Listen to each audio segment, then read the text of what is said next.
Assalamualaikum warahmatullahi wabarakatuh. Halo adik-adik, gimana kabar kalian hari ini? Semoga sehat dan bahagia selalu ya. Perkenalkan, nama kakak Sulastri. Di sini kakak berasal dari Universitas Palangkaraya yang ditugaskan untuk mengajar PPL 2 di SMP Negeri 8 Palangkaraya. Oke adik-adik, dalam pertemuan kali ini kita akan belajar mengenai materi mobilitas sosial. Oke, sebelum masuk ke materi tentang mobilitas sosial, diharapkan kalian dapat menerapkan, memahami, menjelaskan, dan mengidentifikasi mengenai mobilitas sosial. Langsung saja kita bahas mengenai pengertian mobilitas sosial.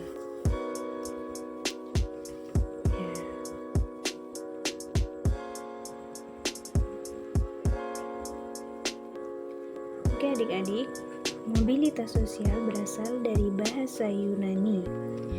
Mobilitas artinya adalah mudah dipindahkan atau bergerak dari satu tempat ke tempat lain. Nah, sosial adalah seseorang atau sekelompok. Jadi dapat kita simpulkan bahwa mobilitas sosial adalah perpindahan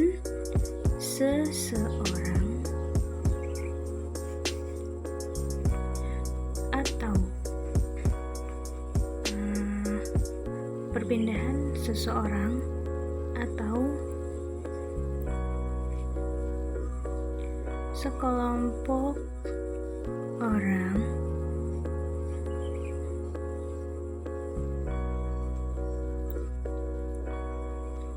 dari lapisan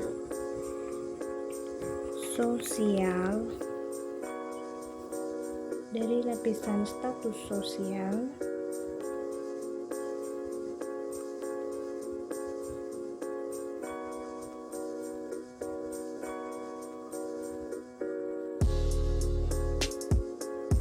ke status sosial lainnya.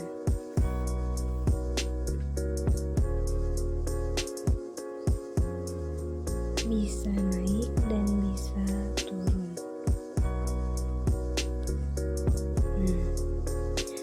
Oke adik-adik, dari sini kita bisa lihat bahwa mobilitas sosial ini dapat berpindah, bisa naik dan bisa turun. Kakak akan jelaskan mengenai mobilitas vertikal yang bisa naik dan bisa turun ini. Itu masuk ke dalam bentuk-bentuk sosial.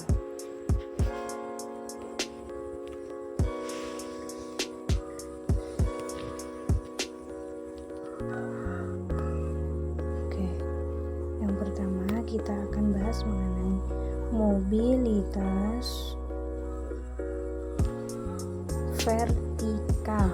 Dalam mobilitas vertikal ini dibagi menjadi dua, yaitu mobilitas vertikal naik dan mobilitas vertikal turun. Nah, dalam mobilitas vertikal naik ini contohnya itu seperti status kalian yang tadinya SD, kemudian kalian naik menjadi SMP. Nah, itu adalah contoh dari mobilitas vertikal naik. Kemudian mobilitas sosial turun yaitu yang tadinya statusnya tinggi menjadi statusnya rendah. Nah, contohnya seperti seorang pengusaha atau seorang direktur yang ketahuan korupsi, kemudian dipindahkan jabatannya menjadi seorang karyawan. Nah, kemudian selanjutnya yaitu mobilitas horizontal. Oke, mobilitas horizontal ini adalah gerak perpindahan status atau kedudukan seseorang menuju status atau kedudukan yang sederajat atau sama. Nah, dalam hal ini sama saja tidak mengalami perubahan. Contohnya itu seperti seorang dokter yang tadinya bekerja di Rumah Sakit Bayangkara dipindah tugaskan ke Rumah Sakit Siloam. Itu adalah contoh dari mobilitas horizontal. Walaupun berpindah tempat, tetapi masih statusnya sama, yaitu seorang dokter.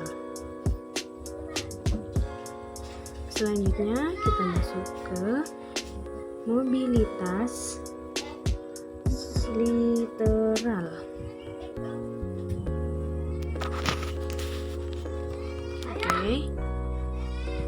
Mobilitas literal ini adalah perpindahan atau pergerakan penduduk dari satu wilayah ke wilayah lainnya.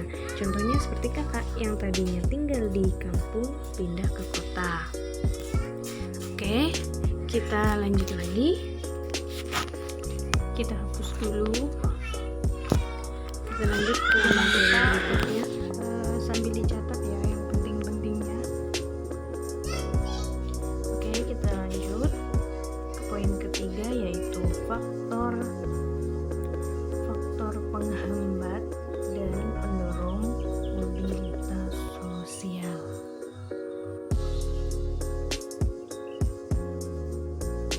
Oke, dalam faktor penghambatnya itu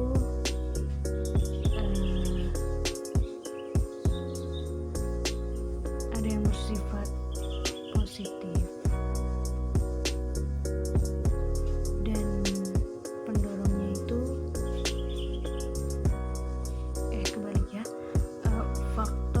Positifnya itu sebagai pendorong dan faktor negatifnya itu sebagai faktor penghambatnya.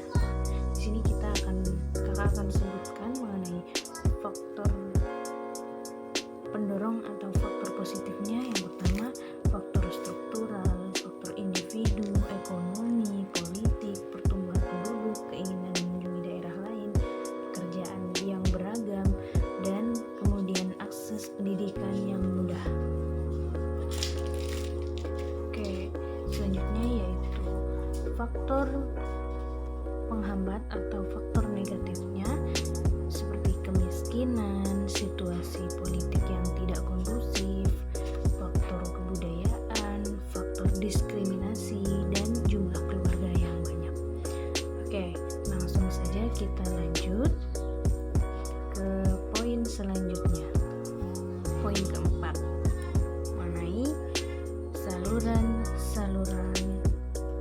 mobilitas sosial.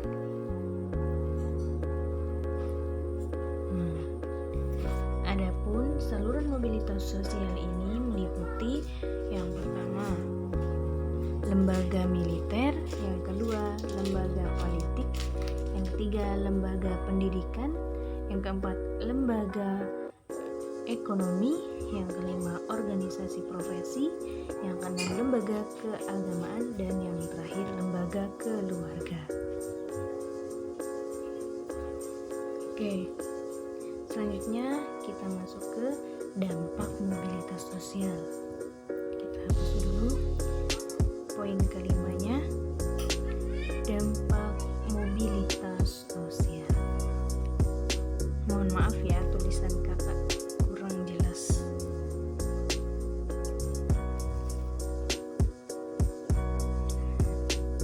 Dalam dampak mobilitas sosial ini ada dampak positifnya, ada pula dampak negatifnya. Kita akan sebutkan dampak positif dan negatifnya. Yang pertama kita akan bahas mengenai dampak positifnya. Dampak positif dari mobilitas sosial di sini, yang pertama mendorong seseorang lebih maju, yang kedua mempercepat perubahan sosial, yang ketiga meningkatkan integrasi sosial, yang keempat meningkatkan kesejahteraan hidup, dan yang terakhir meningkatkan kualitas hidup. Nah, Kemudian lanjut ke dampak negatifnya. Yang pertama, munculnya berbagai konflik. Yang kedua, menimbulkan gangguan psikologis. Dan yang ketiga atau yang terakhir, munculnya keretakan dalam suatu hubungan. Oke adik-adik, demikianlah materi pertemuan kita pada hari ini. Semoga kalian dapat memahami, menjelaskan, dan mengidentifikasikan apa yang telah kakak sampaikan. Kakak akhiri, wassalamualaikum warahmatullahi wabarakatuh. Terima kasih sudah menonton. Jangan lupa ya, like, comment, and share, serta subscribe dan klik tombol loncengnya.